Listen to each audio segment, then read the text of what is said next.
अगर आप भी चाहते हैं कि ऋषि यादव म्यूजिक का ऑडियो सबसे पहले आप तक पहुंचे तो लाल बटन को दबा कर चैनल को सब्सक्राइब जरूर करें और साथ में बेल आइकन दबाना ना भूलें।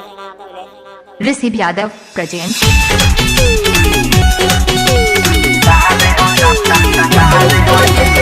Rakesh Shankarpur music by Shiv Manmohan.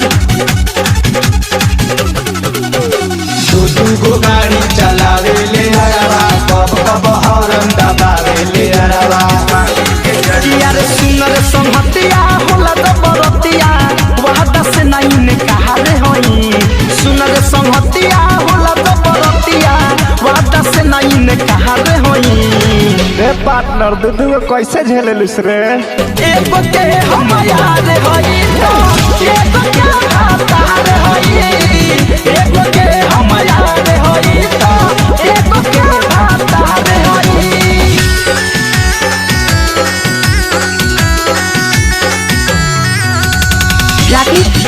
Rakesh Shankarpur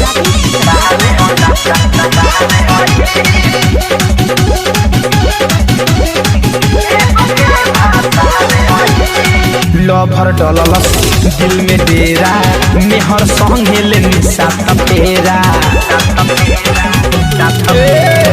lover डललस दिल में डेरा मेहर संगे ले निशा तपेरा।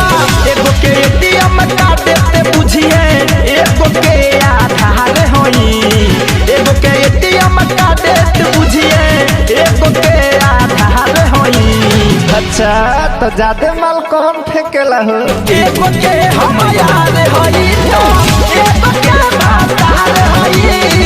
एगो के हम यार होई तो एगो के बातार होई।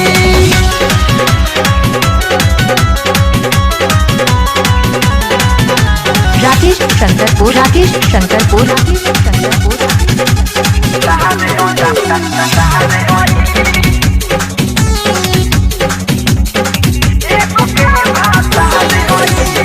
सब आदित्य राज जनले बतिया धड़कन धनंजय काटे मस्ती में रतिया।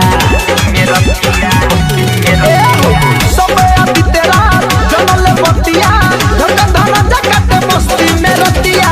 एगो के उठा के लिपस्टिक कहे सभे एगो के गले हार होई। एगो के होठ के लिपस्टिक कहे सभे एगो के गले हार होई। तोहरे मजा भाई भाई एगो के हम यार होई तो एगो के बातार होई। एगो के हम यार होई तो एगो के बातार होई।